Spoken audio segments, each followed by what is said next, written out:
If you think your book may turn into a series, you need to plan it before finishing and publishing the first book. But if you haven't, it's not too late.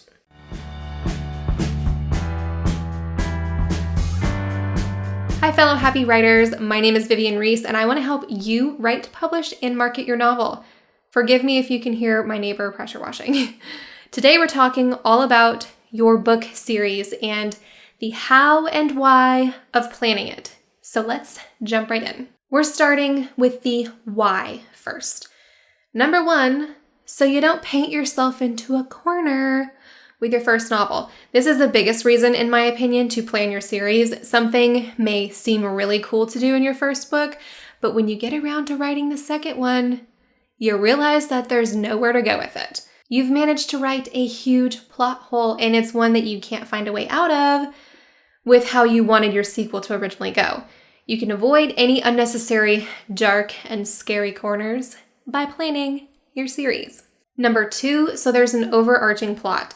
You want readers to feel satisfied when they conclude your first novel. For the most part, you want everything to wrap up nicely, but you also want to have an overarching plot which wraps up at the end of your series. So each little piece needs to wrap up a little bit. Your series needs to wrap up a little bit. Note, this also applies to episodic series which don't seem to follow an overarching storyline or plot line. They may just follow a character, like Dan Brown's Robert Langdon series. You still need something to bind these novels together, though, and a way for the ultra mega character change to happen by the end of the series, or at least start to happen, even if each novel can be considered a standalone. For an example of an overarching plot, just look at the big name series like Harry Potter, Lord of the Rings, or Game of Thrones. Each novel has its own plot, but there's also an overarching plot to the series as a whole. Number three, marketing purposes. You can tell your readers exactly how many books are going to be in your series. I've never done this, and strangely, I'm filming this video, but I haven't yet totally planned my current series. I planned out the next 2 books, but I might be shooting myself in the foot. So do as I say and not as I do here. Anyway, if you're interested in creating a marketing plan or a long-term schedule for your publishing, it might help your long-term planning efforts if you know how many books are going to be in your series. Number 4, I'm going to go against what I've been saying so far, surprise, and say that you don't have to outline your series. This is for my pantsers. I know I said you should have a general idea where your entire series is going, and that definitely helps, but it's not a requirement. If your creativity flourishes without predetermined paths, then don't plan your series. Just know you may hit some speed bumps along the way, which in truth happens even if you plan your entire series, but you may hit some more than if you outlined. There's always one part of your plot or your character development that slips through the cracks to form a plot hole, even if you are planning everything, no matter how much planning you do. But if you're a pantser and you hate outlining, don't feel like you have to plot your series. Just know that you may save yourself some heartache and some time if you have a general idea and you have a target just to write toward. Comment down below if, as a plotter or a pantser, you plan to outline your series. Use the hashtag HappyWriter in the next 24 hours to be entered into an author website audit by yours truly. Winner will be chosen February 28th, which is the day Stephen proposed to me 3 years ago. And that means my baby will be here in about a week. Oh my gosh. All right, let's jump into how to plan your series, how to go about doing this. Number 1, dive deep.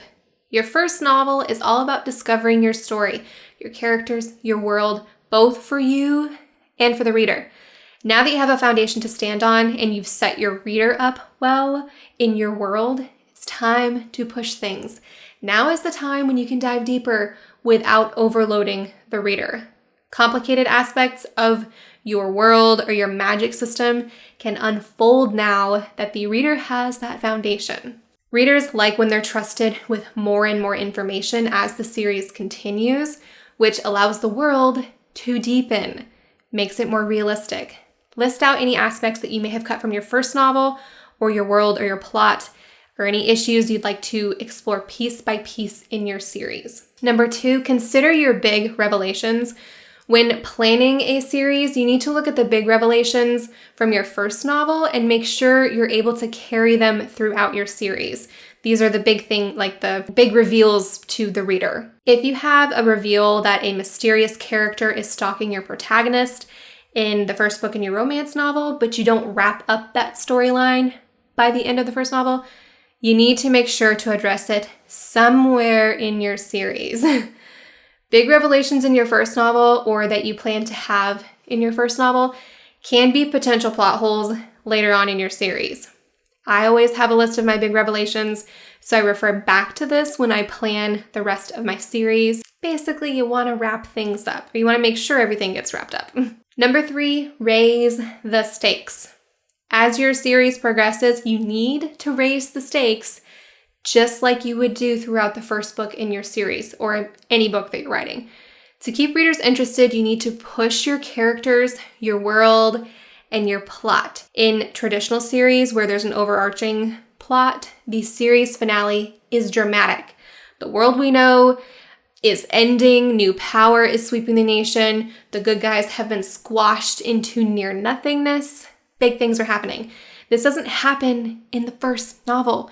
Sure, your reader may see like a glimpse of this, but your series pacing means the stakes need to increase novel to novel. This means that you can't pull out all the stops in your first novel, as you may kill your potential for a second book in the series. Don't hit your glass ceiling too early, as you need some room to keep raising those stakes. Number 4, consider how many books you'll need. Trilogies are popular in large part because they follow their own 3-act structure, which most of us are familiar with. Discovering how many books you'll need in your series starts with the planning of the first book, in my opinion. Often when you know what your series debut will be about, you'll have a better idea of the larger plot elements, which will end up continually raising the stakes with each subsequent novel. You may already have a personal preference based on what you like to read, duologies, trilogies, or you may really love lengthy 8-novel series. If you have no idea how many books you think you'll need, start from the beginning and break down any large shifts in your story, the big changes. Each novel in a series should have one major shift where the character and or the world differs from the beginning of that novel. Continue to list out these shift ideas that you have to have a better idea of how many books you'll need in your series. Sometimes you can start with the beginning shift, like the beginning of your story, like how you would do at the beginning of your story, and the end large, huge, crazy shift, like the end of your novel. You just take it a step out. Number 5, character growth. Your characters need to continually grow and change without your series being repetitive. Readers need to learn more and more about each one of your characters, so consider that when you're planning your series. What elements about each character can you leave out just a little bit? Are there secrets you're intentionally keeping hidden from the reader so they can pop up in later books in the series? Don't just look at plot elements for each novel. Think about how your characters will change by the end of each novel. Number 6, avoid the next book setup. In trilogies, this is usually the middle book. Each book should be able to stand on its own, even if it's primarily setting the stage for the last book in the series. Readers don't like setup books. Avoid this by packing as much as you can into that book's plot, into showing another side of your characters, so your ending is still satisfying. If your ending isn't satisfying enough, readers are gonna feel cheated.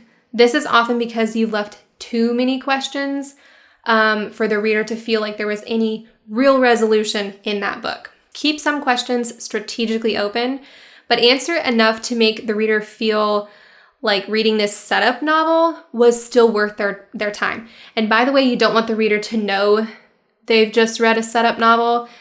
This is definitely a place where you want to trick your readers. Number 7, think ahead, as in include something now which won't come up until a later book. Readers love these little well-hidden nuggets, especially if there's some hidden element to your nugget that your character didn't originally understand when they first happened upon it. In other words, they might not have had the tools then to use it. But later they do get those tools.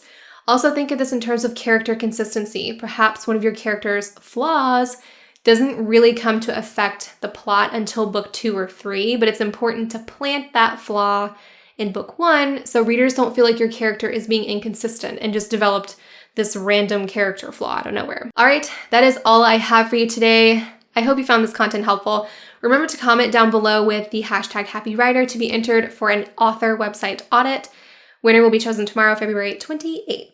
You can also check out my brand new program, Dreamer to Doer, which is all about the first steps of finishing and publishing your novel, making the time and having the focus and the motivation to write that book. The link to the product page is down below as well as in the iCards. Subscribe to this channel because I post new writing videos every Wednesday, and I'd appreciate it so much if you gave this video a thumbs up, as it does help support my channel. I'll see you next week when I'll be going over what to include in your series Bible and why I think you should make one. Until then, happy writing!